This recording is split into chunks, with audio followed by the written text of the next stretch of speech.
tout le monde, j'espère que vous allez bien, on se retrouve sur Créafé. Alors aujourd'hui, avant tout, première chose, je voulais remercier toutes les personnes qui se sont abonnées à la chaîne.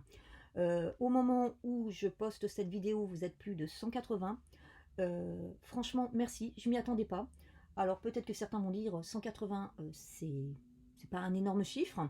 Mais comme dirait France Cal, c'est peut-être un détail pour vous, mais pour moi, ça veut dire beaucoup.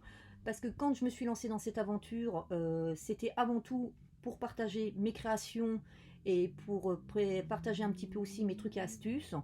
Et je cherchais pas forcément le buzz. Et c'était aussi pour partager avec des gens que pendant cette période je ne peux plus recevoir pour qu'on se passe des petits moments créatifs ensemble, conviviaux et tout ça. Donc pour qu'elles continuent à créer ou tout simplement c'était prévu qu'elles viennent de créer et que pour l'instant c'est pas possible avec cette pandémie qui nous empêche quand même sérieusement d'avoir des bons moments conviviaux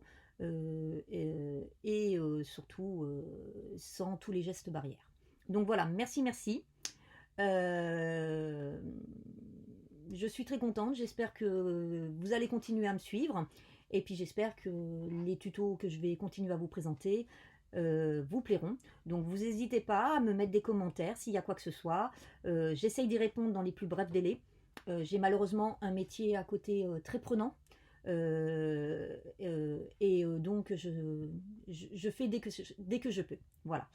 Donc aujourd'hui, ce qui nous intéresse, c'est notre nouveau projet. Et là, je vous dévoile, tada, un nouveau calendrier de l'Avent. Alors vous allez me dire, on est fin novembre, faire un calendrier de l'Avent à cette époque, ça commence à être chaud. Bon, certains ont des insomnies ou des enfants qui sont malades la nuit, qui peuvent plus se rendormir, ou qui sont coincés à la maison justement à cause de la pandémie. Donc ça tombe bien, si vous avez encore quelques heures de liberté, vous pourrez le faire. C'est un projet un peu particulier parce que c'est un modèle, ce que j'appelle XXL. Je ne sais pas si vous vous souvenez de ma mallette gourmande, dont je vous montre la photo là maintenant, et que je vous mets là le lien pour pouvoir aller la revoir.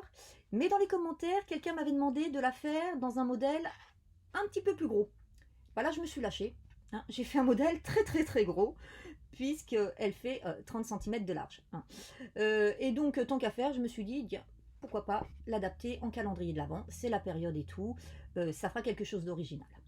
Donc, ça ressemble un petit peu à, vous savez, hein, les caisses à outils. Voilà. Donc ça peut être quelque chose de très sympa au niveau papa, oncle, frère et tout. Si vous la faites par exemple tout en rouge. Alors c'est vrai que moi quand j'ai commencé ce projet, c'était pas prévu, donc j'avais pas du tout le papier en stock nécessaire pour la déco. Donc j'ai plusieurs motifs de blocs action. Puisque vous savez que parfois dans les blocs vous avez soit une feuille soit deux. Et j'achète rarement les blocs en plusieurs exemplaires. Donc voilà. Donc je vous fais découvrir donc cette mallette. Donc cette mallette, elle est comme la sacoche gourmande. Donc elle va être constituée de deux petites gouttières. Alors là, c'est pas deux petites, c'est deux grosses. Et dans chacune de ces gouttières, vous allez retrouver 6 boîtes de calendrier de l'Avent. Donc vous en avez 12 de ce fait d'un côté et donc 12 de l'autre. Alors pour ma part, j'ai décidé de ne pas mettre les chiffres sur les boîtes et donc de les mettre plutôt ici au-dessus. Et surtout, exceptionnellement, sur ce calendrier, je suis venue faire un ordre chronologique. D'habitude, je ne le fais pas. Mais là, au vu des ouvertures et de la recherche des boîtes, pour moi, c'était plus judicieux de faire un ordre chronologique. Donc voilà. Donc maintenant, je vais vous expliquer ce qu'il en est des boîtes. Parce que, en fait, dans ce calendrier, les boîtes ont un format qui est très intéressant. Alors, ces boîtes, elles ont un énorme avantage. C'est qu'elles sont assez haute. C'est l'avantage avant tout de ce calendrier, c'est que j'ai fait des boîtes qui permettent de mettre vraiment des contenants un peu plus importants que ce qu'on a l'habitude de faire. Donc je vais vous montrer là un petit peu les idées moi que j'ai eues de garniture qu'on va pouvoir mettre dans ce calendrier de l'Avent. Alors je vous ai fait une petite sélection des choses qu'on pourrait mettre donc dans ce calendrier de l'Avent. Donc par exemple dans la gourmandise, vous voyez, on peut mettre ce genre de choses qui est assez imposante par rapport au petits chocolats qu'on met habituellement. Hein, donc ces formats-là rentrent parfaitement et vous voyez, vous pouvez même en mettre 2, je dirais, voire même 3. Donc ce calendrier, il est bien parce qu'il peut être un peu familial. C'est-à-dire faire un calendrier pour toute la famille et dans chaque boîte, mettre quelque chose de différent pour chaque membre de la famille. Donc là, vous avez vu, il y a la gourmandise. Ensuite, on peut mettre ce genre de lampions, de bougies, et donc faire un calendrier bougie pour des personnes qui aiment de bougies avec une senteur différente par jour. On peut aussi l'utiliser en format beauté. Donc là, vous voyez, c'est une mignonnette de parfum. Ça rentre sans problème. J'ai aussi testé avec... Alors, tous les flacons de vernis à ongles ne rentreront pas. Hein. Il y a des flacons qui sont beaucoup trop hauts. Donc là, par contre, ça rentre impeccable. En fait, ici, vous avez une hauteur de 6,5 cm. Donc, vous pouvez aller avec des choses qui font 6,5 cm de haut et jusqu'à 4 cm de large. Donc, vous voyez aussi, les petits rouges à lèvres, ça va dedans. En beauté, j'ai pensé aussi, vous voyez, à des petites pinces, par exemple. À des petites pinces. Voilà. Après, il s'adapte très bien aussi pour des petites décos de Noël. Parce qu'il est assez large et profond. Donc là, non, ça ne rentrera pas. Par contre, vous voyez, ça, ce sont des petits lutins que je fais, que je vais offrir cette année à certains de mes collègues. Et donc, vous voyez, hop, je mets, pas de souci. Voilà. Donc si vous avez une crèche avec des éléments assez petits, bah, je pense que c'est pareil. Vous pouvez les mettre dedans. Et puis, par exemple, le 24, sortir le petit Jésus. Ça ne pose aucun souci. Donc voilà. Donc, le calendrier a été fait pour que 6 boîtes rentrent parfaitement par gouttière. De plus, le format des boîtes a été créé de façon à ce que vous voyez, le couvercle ne tombe pas, ça aille pile poil. Donc par contre, si vous avez des petits soucis à l'issue de la création, ça veut dire qu'il y a eu un petit souci, soit dans les marques de trait, soit dans le pliage. Mais vous voyez, et quand c'est vide, il faut vraiment enfin voilà, en secouant, ça part pas. Donc par contre, si je mets quelque chose dedans et que je secoue, vous voyez, il faut vraiment secouer pour que ça tombe. Hein. Donc c'est étudié pour. Donc voilà, donc c'est un format XXL. Ensuite, je dirais que c'est pas forcément un format trop XXL parce que vous êtes ici sur 30 cm. Donc parfois ce qui est la hauteur des livres qu'on fait, des calendriers de l'avant-livre. Et là, vous êtes sur une largeur d'une vingtaine de centimètres, donc ce qui n'est pas non plus encore très large. Simplement, vous êtes par contre sur une hauteur de 7 cm.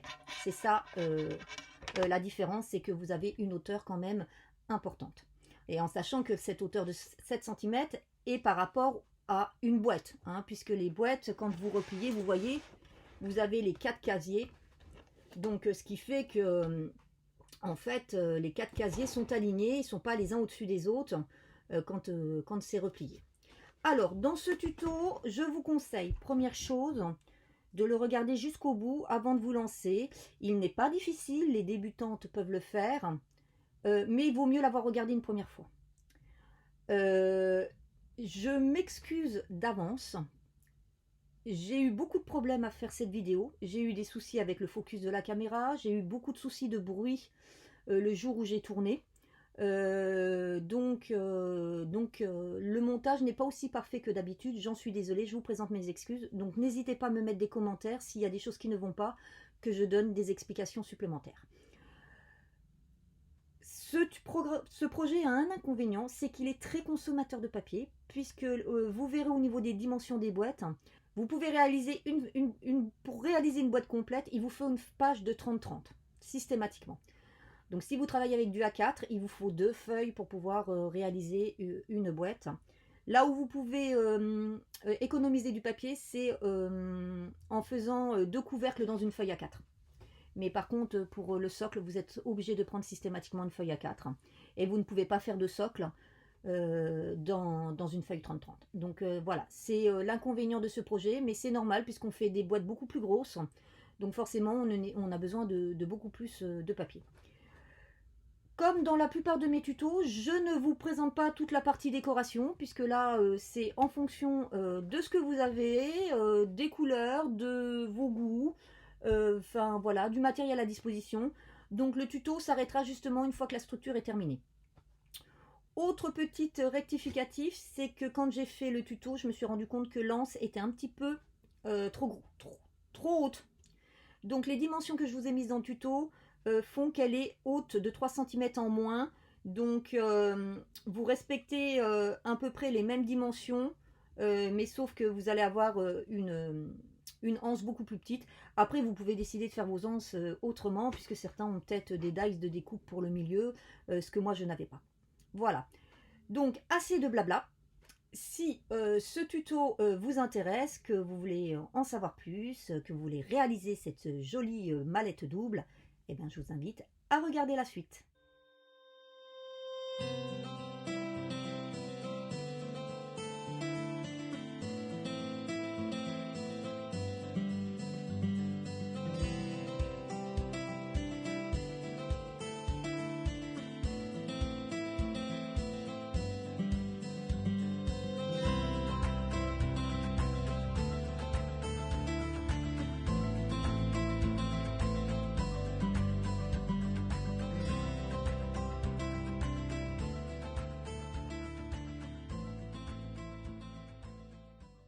On va faire les marques de plis pour nos boîtes.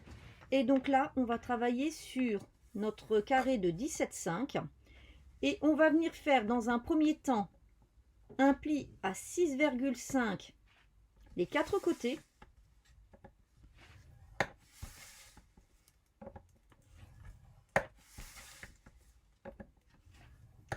Et ensuite, on vient refaire un deuxième pli à 3,5. Mais là, on s'arrête à la première marque de pli. Donc, on obtient ceci. Vous voyez, vous vous arrêtez juste ici. Et vous faites la même chose sur les 3 côtés.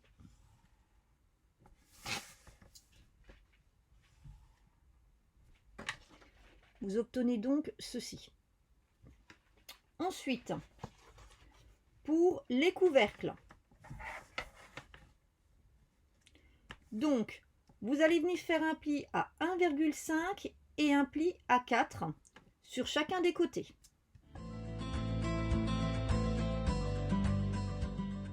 Voilà. Pour le moment, on a fait toutes nos marques de plis. Maintenant, on va passer à l'écrasement de nos plis. Donc, on va commencer avec les plis pour le socle de notre boîte. Et donc là, on va venir écraser uniquement les plis des lignes complètes.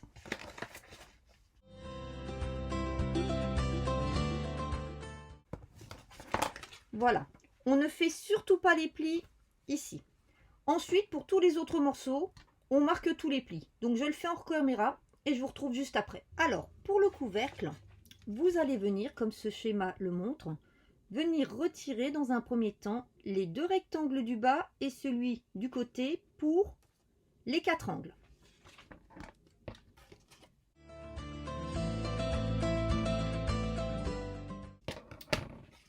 Donc voici ce que l'on obtient et donc on le fait pour les 3 autres.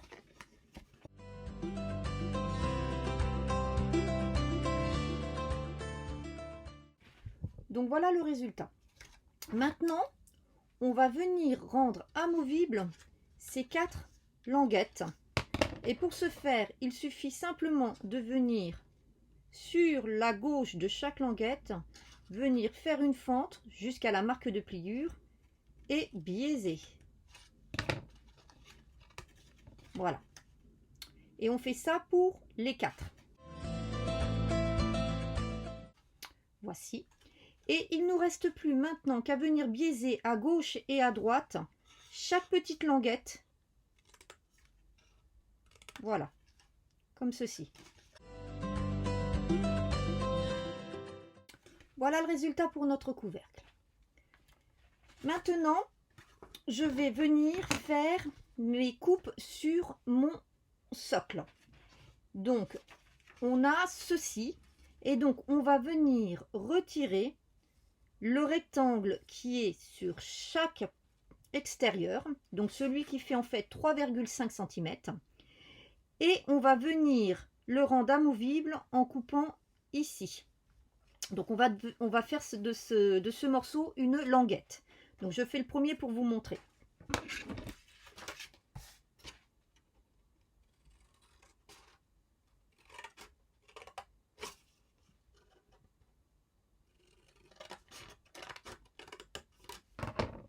Voilà.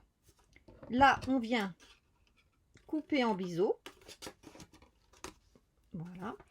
Et ensuite, on fait la même chose pour les 3 autres en tournant à chaque fois d'un quart de tour vers la gauche.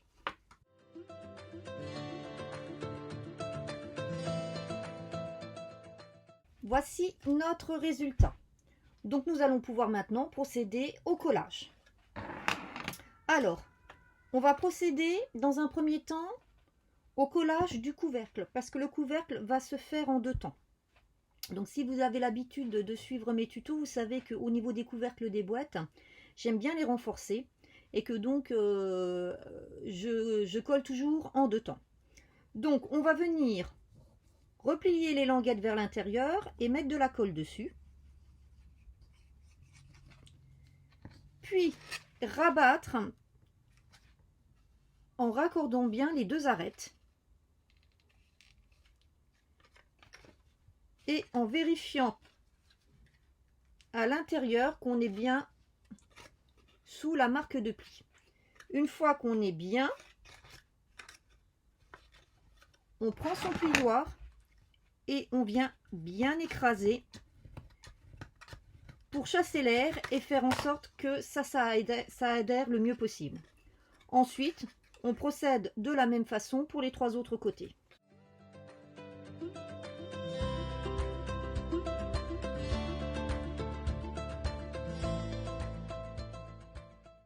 Voilà, donc maintenant je vais laisser tranquillement sécher et je vais m'occuper en attendant du socle.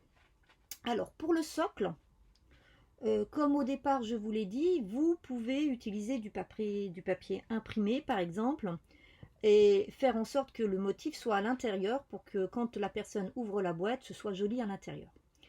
Donc dans ce cas, il va falloir monter la boîte un petit peu différemment. Donc pour ma part, je suis dans de l'uni. Donc ce que je vais faire, c'est que je vais venir rabattre mes languettes, mettre de la colle dessus.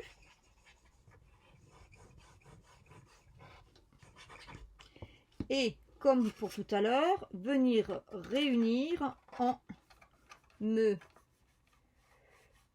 calant bien sur l'arête, sur le côté et en haut.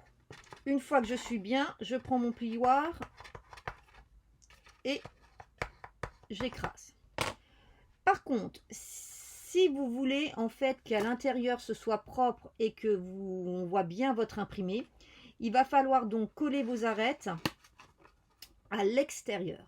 Et donc là, pour ce faire, vous ne repliez pas, vous mettez la colle directement et vous collez via l'extérieur.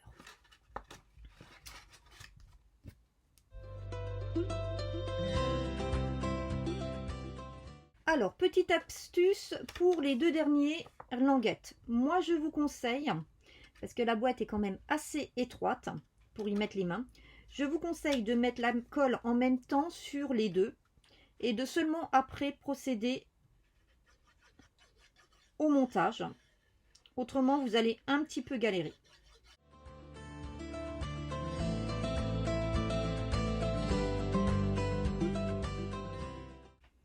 Donc voilà le résultat.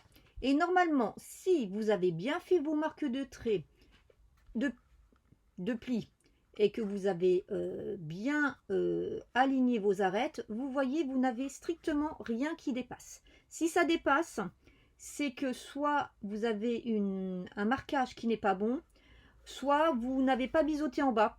Et si vous biseautez pas, bah souvent ça crée ce problème. Donc maintenant, notre couvercle doit être sec. Et donc de ce fait, nous allons pouvoir procéder à la seconde partie. Donc on va venir coller les renforts et pour ce faire, on va déjà les écarter. C'est pour ça qu'il faut que ce soit bien sec. Parce que si on fait ça tout de suite, eh ben on risque d'avoir nos côtés qui se décollent ou se déchirent. Donc je viens mettre de la colle et je viens bien écraser avec mon plioir. Je n'hésite pas à bien appuyer, en faisant quand même attention à ne pas déchirer. Et voilà. Et vous voyez, ça fait un rendu très propre. Je procède à la même chose sur les 3 autres.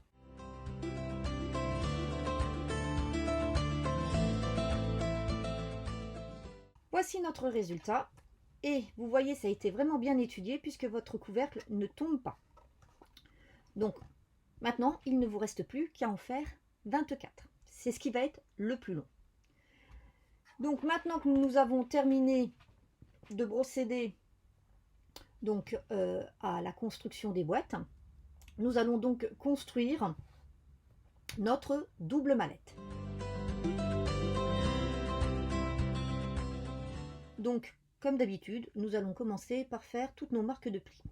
Alors j'ai eu un petit souci avec la caméra et donc de ce fait j'avais déjà fait la séquence avec tous les plis et il y a eu un petit bug.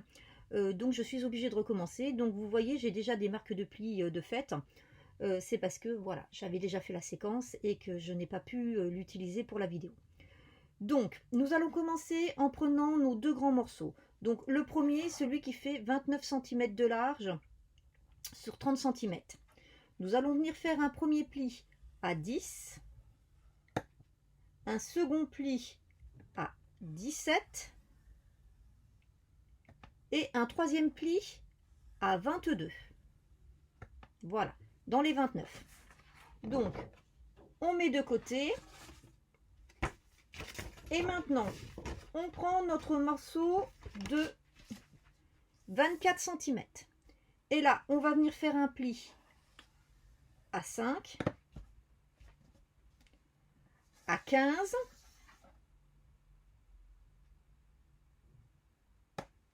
et à 22. Voilà. Donc pour les 2 grands morceaux, c'est terminé. Ensuite, nous allons venir prendre notre morceau qui fait 13,5. Et là, on va venir faire un pli à 7 et un pli à 12. Ensuite, dans nos 4 morceaux qui font 9,5 sur 8,5, nous allons venir dans les 8,5 faire un pli à 7. Ensuite, je retourne d'un quart de tour. Et dans les 9,5, je vais venir faire un pli à 3 et à 8. Et je fais ça pour les 3 autres.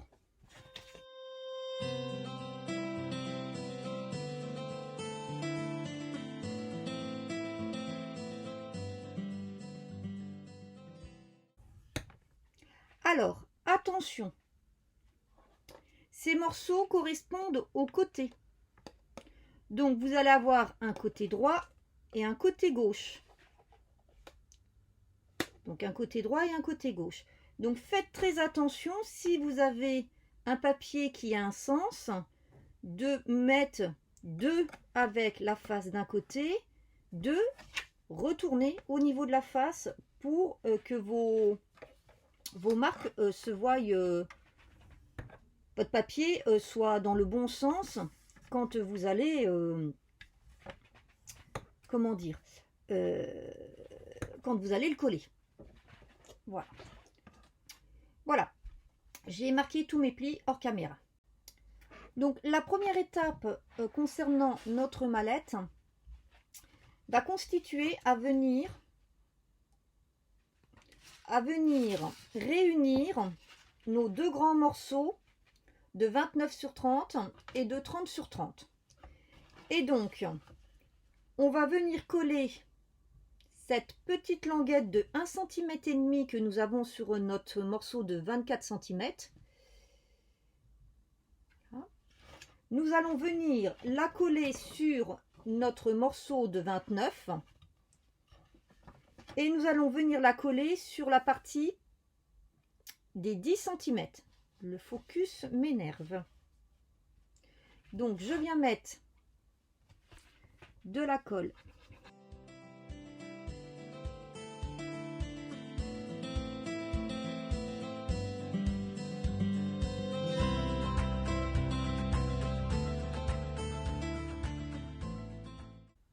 En faisant attention d'être bien aligné en haut, en bas et le long de la marque de pli.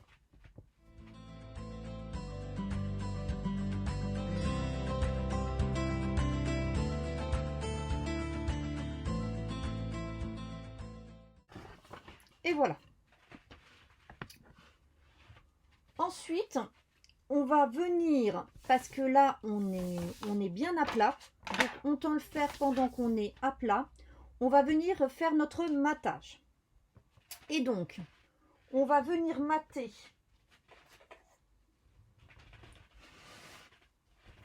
Donc là, j'ai la bande qui fait 5 cm sur ma gauche.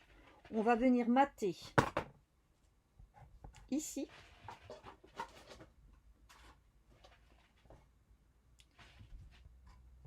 Ici. Ici. Et c'est tout pour ce côté. Donc ici, on va mettre une bande qui fait 29,5 sur 4,5 cm. Ici, on va mettre une bande qui fait 9,5 sur 29,5. Et ici, on va mettre encore une bande qui fait 9,5 sur 29,5. Donc, je vais coller mes trois morceaux. Et après, je reviens vers vous pour faire le matage de l'autre côté. Donc, voici notre résultat. Donc, par contre, moi, je suis venue ici arrondir mes angles avant de faire mon matage. Et ce que je n'ai pas dit, c'est si jamais vous utilisez des aimants pour la fermeture de votre mallette, il faudra les mettre en dessous de cette partie. Deux devront être sur cette partie, ou un gros, c'est comme vous voulez, mais il faudra les mettre ici avant. Donc maintenant, je retourne mon papier. Et là, par contre, c'est très simple. On va venir mater toutes les surfaces, sauf celle-ci, c'est-à-dire la troisième en partant de la droite, en sachant qu'à droite, vous avez toujours votre bande de 5 cm de large. Et donc là, au niveau du matage, ici, il vous faudra une 4,5 sur 29,5, une 9,5 sur 29,5, une 9,5 sur 29,5, une 6,5 sur 29,5, une 4,5 sur 29,5 et la dernière sera une 6,5 sur 29,5. Voilà. Et donc, par contre, pour les aimants sur la seconde partie, ils se trouveront ici, c'est-à-dire la troisième en partant de la gauche. C'est sur cette surface que vous allez venir positionner vos aimants. Alors, après, ce que vous pouvez faire, c'est que vous pouvez décider de mater une fois que vous aurez constitué toute la mallette. Je vous avoue que je l'ai fait pour la première partie. C'est un peu embêtant. Il vaut mieux mater avant. Donc, je vais mater tous mes morceaux. Et puis, je reviens après vers vous. Donc, voilà. Je suis venue mater mon recto et mon verso. Pour le moment, ça, je le mets de côté. Et vous voyez que si je commence à replier, on commence à voir un peu notre structure. Là, on va s'occuper maintenant de la gouttière qui va venir après se mettre ici et des côtés. Maintenant, on va venir s'occuper de nos côtés de boîte. Donc, ces parties-là. Vous voyez, ces 4 parties. Alors, comme je vous l'ai dit quand on a fait les marques de pli, il vous en faudra 2 avec le côté de 3 cm à gauche et 2 avec le côté de 3 cm à droite, sachant que vous devez avoir la marque de pli de 1 cm en bas. Voilà. Et donc là, c'est très simple. On va venir en dessous de la bande de 3 cm, on va venir retirer le petit rectangle.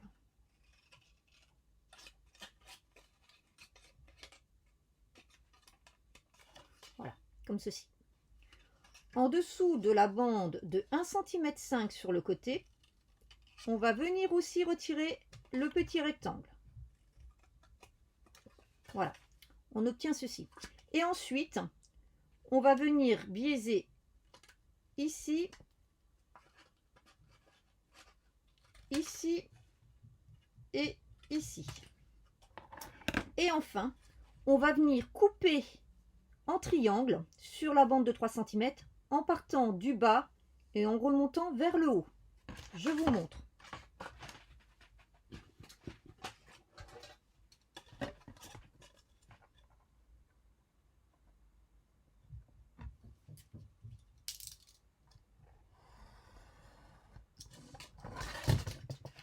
Comme ceci. Vous voyez, notre bande de 3 cm se plie comme ça. Voilà. Donc vous devez obtenir ceci. Donc on fait la même chose sur les 3 autres en faisant bien attention que pour 2, on doit avoir notre triangle à droite et de l'autre côté notre triangle, pour 2 autres, notre triangle à gauche. Donc voici le résultat. Alors je suis désolée, je l'ai fait hors caméra parce que malheureusement mes voisins ont fait beaucoup de bruit et donc je ne voulais pas que ça s'entende dans la vidéo. Donc comme vous pouvez le constater, j'ai à gauche et à droite. Ensuite, normalement, si vous avez bien fait les choses, il vous reste ce morceau. Donc là, on va simplement venir biaiser à gauche et à droite la petite languette. Et on va venir maintenant mater les 4 rectangles des côtés. Et on va venir mater la grande bande de 7 cm. Donc je fais aussi hors caméra et je reviens parce que comme ça, plus la vidéo est courte, mieux c'est. Donc à tout de suite. Donc voilà le résultat. Alors j'ai oublié de vous dire avant le début du matage que là ce seront les morceaux qui font 4,5 sur 6,5 et là c'est un morceau qui fait 29,5 sur 6,5. Donc maintenant il nous reste une dernière partie. En fait, quand j'ai commencé à faire le calendrier, je me suis rendu compte que c'était problématique pour prendre les boîtes quand elles y étaient toutes. Donc, on va venir faire une découpe ici devant pour pouvoir bien les prendre. Pour éviter justement de trop écarter ici. Alors, c'est pourquoi j'ai fait mon matage en premier et que je n'ai pas fait ma découpe sur chaque morceau et ensuite mater. Parce que comme je ne l'ai pas fait sur l'autre partie, pour qu'il y ait une cohérence au niveau du design. Alors, donc, on va retourner notre morceau de papier donc de 30 cm sur 13,5 et on va venir travailler donc sur la partie haute, la partie de 7 cm. On va venir faire un repère à gauche et à droite de 2 cm. On fait la même chose à la marque de pli. Voilà. Et on va tracer les lignes. On viendra gommer tout ça après. Donc faites surtout ça au crayon de papier. Ensuite, je vais venir depuis le haut faire une marque à 2 cm aussi. Et pareil, je vais venir rejoindre.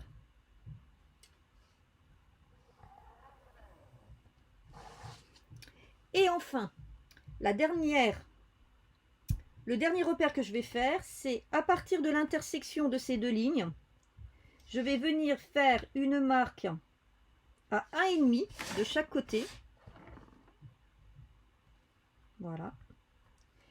Et je vais revenir relier ce repère à mon 2 cm en haut.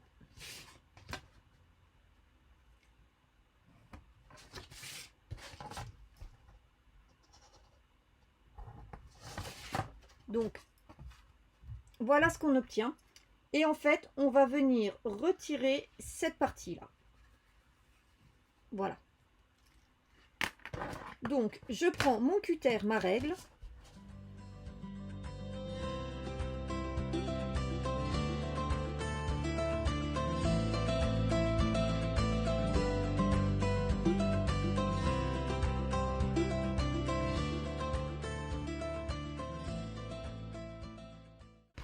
Et donc, voici le résultat.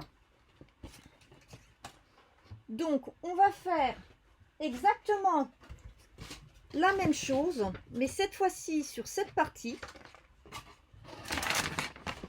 Et on va venir le faire sur la bande de 7 cm qu'on a sur en bas. Et donc, on vient refaire exactement la même chose.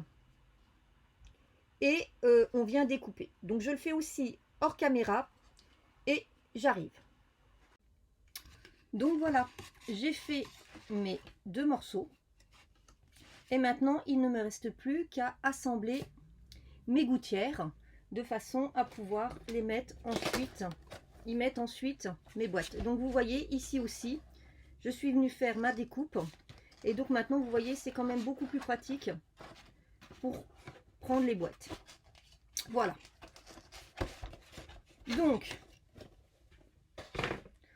le travail va consister à venir assembler nos petits morceaux sur les côtés des emplacements de nos gouttières. Alors, vous allez prendre 2 morceaux, un gauche et un droite. Voilà. Et ensuite, vous allez venir les assembler sur cette partie. Donc là, vous vous souvenez, nous avons notre gouttière. Vous allez venir coller cette partie-là sur la gouttière en ayant votre pointe vers ce morceau.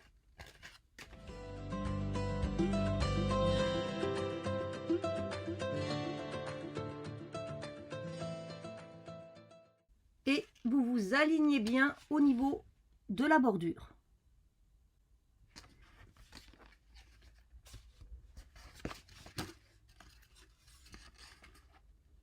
Voilà. Voilà. Donc on s'aligne bien. Et on aligne bien au niveau de nos marques de traits ici, qu'on soit dans le prolongement de celle-ci et de celle-ci. Voilà. Et on fait exactement la même chose de l'autre côté.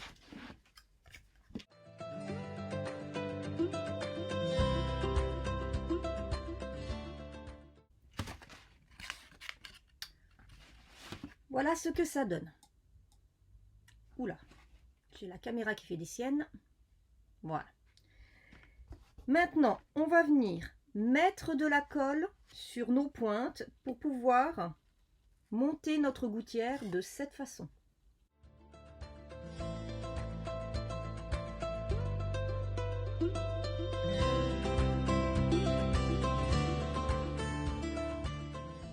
Et cette fois-ci, on s'aligne bien en bas au niveau de notre pointe du triangle et ici sur le côté.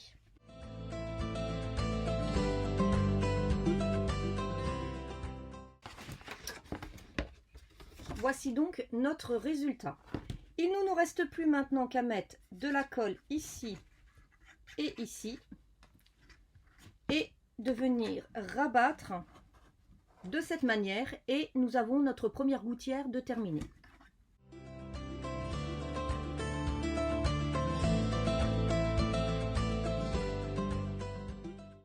Et cette fois-ci, on vient bien s'aligner ici sur le côté. Et on vient s'aligner à la marque de pliure que nous avons ici.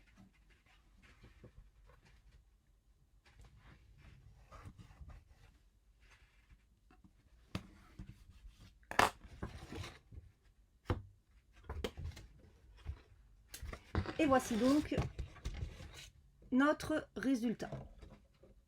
Voilà. Donc notre première gouttière est installée. Maintenant, il faut installer la seconde. Alors, on va procéder exactement pareil, sauf qu'avant, on va venir coller ceci ici.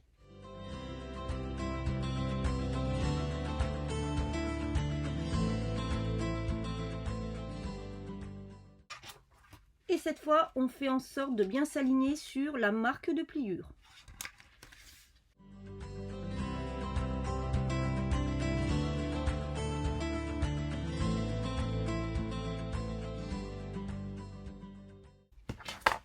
Et on s'aligne bien aussi à gauche qu'à droite.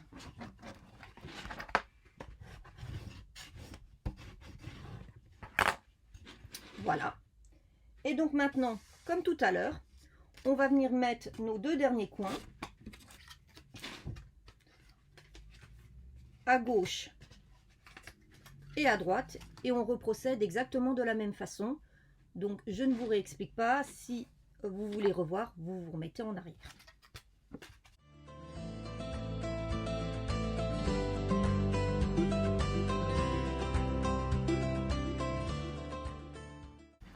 Alors attention, j'ai failli faire une petite bêtise. Vous venez bien coller juste après cette partie-là, hein, pas ici. La gouttière, elle vient là-dessus, pas là.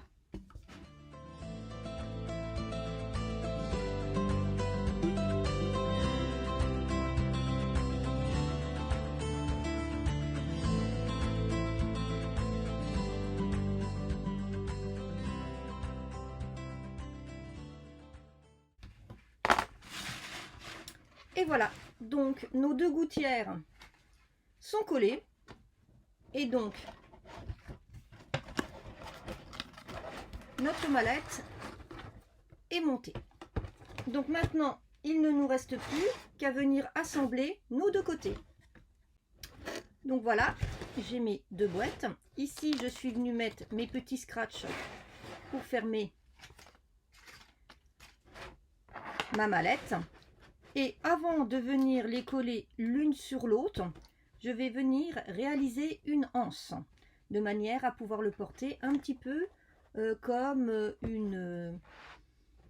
Ça fait un petit peu comme une valise, une caisse à outils, un petit peu. Voilà. Donc maintenant, nous allons réaliser l'anse. Et après, nous pourrons donc coller nos deux éléments ensemble. Et il ne nous restera plus après qu'à faire un petit peu de décoration. Alors, pour faire notre anse, moi j'ai pris un morceau qui fait 20 cm de large et 12 cm de haut.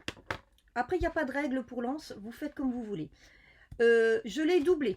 Donc, soit vous avez une chute de 20 sur 24, soit vous faites comme moi, vous venez coller deux morceaux ensemble. Je vais venir, dans un premier temps, dessiner ma fente. Donc, comme je veux pouvoir y passer une main, on va faire une fente au moins de 12 cm de large. Donc, ce qui veut dire que là, comme j'ai 20 et que je veux 12 de large, ça fait que je vais mettre de chaque côté 4 cm. Voilà. Donc, je vais, dans un premier temps, voilà.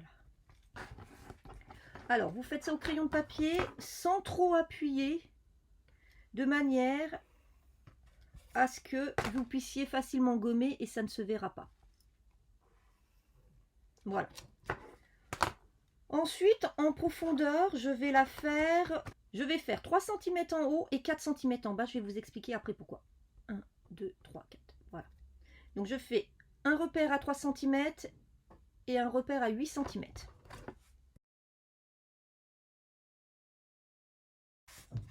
Alors, vous pouvez le faire si vous avez une machine de découpe et que vous avez une dies qui vous convient, vous pouvez le faire bien évidemment avec votre machine de découpe.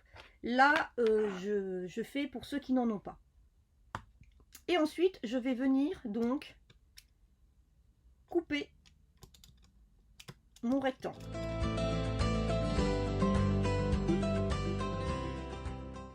Voilà, comme ceci. Donc maintenant, je vais venir gommer. Je viens prendre ma petite perforatrice d'angle et je viens arrondir uniquement sur le haut de mon anse. Donc on obtient ceci. Donc, vous voyez, ça fait la petite anse. Maintenant, je vais venir faire une marque de pli à 1 cm sur le côté où j'ai laissé là mes 4 cm. Voilà, je fais une marque de pli, c'est tout. Je ne marque pas le pli, hein. Je fais juste la marque, car en fait, c'est le repère qui va venir me servir pour coller de manière droite ici.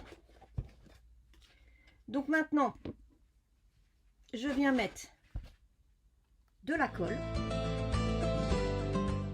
Alors, vous pouvez la faire dans du papier imprimé. Moi, le problème, il est que j'ai plus de chute assez grande dans les papiers que j'ai choisis. Et donc, de ce fait, je préfère la laisser unie. Je viendrai la décorer autrement. Donc là, vous faites très attention d'avoir votre ouverture de cette manière. Et donc, là, on va venir faire un petit repère de 5 cm à gauche et de 5 cm à droite. Et on va venir coller entre ces deux repères et en alignant notre marque de pli. Voilà ce que ça donne. Maintenant, nous allons venir faire de l'autre côté. Nous allons venir coller. Voilà. Et donc notre double mallette de Noël est terminée.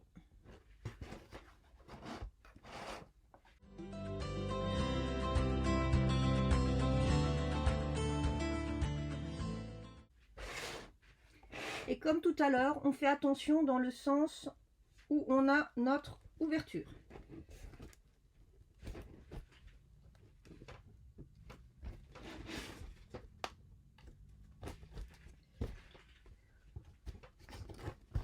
Et là, on vient bien appuyer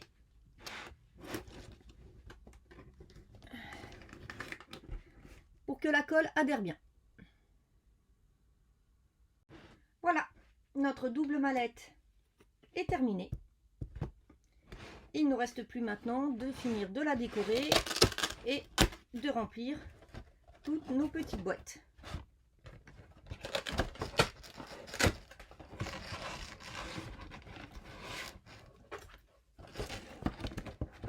Hop, hop. Voilà. Donc j'espère que ce tuto vous a plu. Je suis désolée encore pour les problèmes de focus de la caméra. Il va falloir que pour les prochains, je règle ça. Donc je vous souhaite une bonne journée. Je vous dis à bientôt. Et puis en attendant, prenez soin de vous. Bye bye.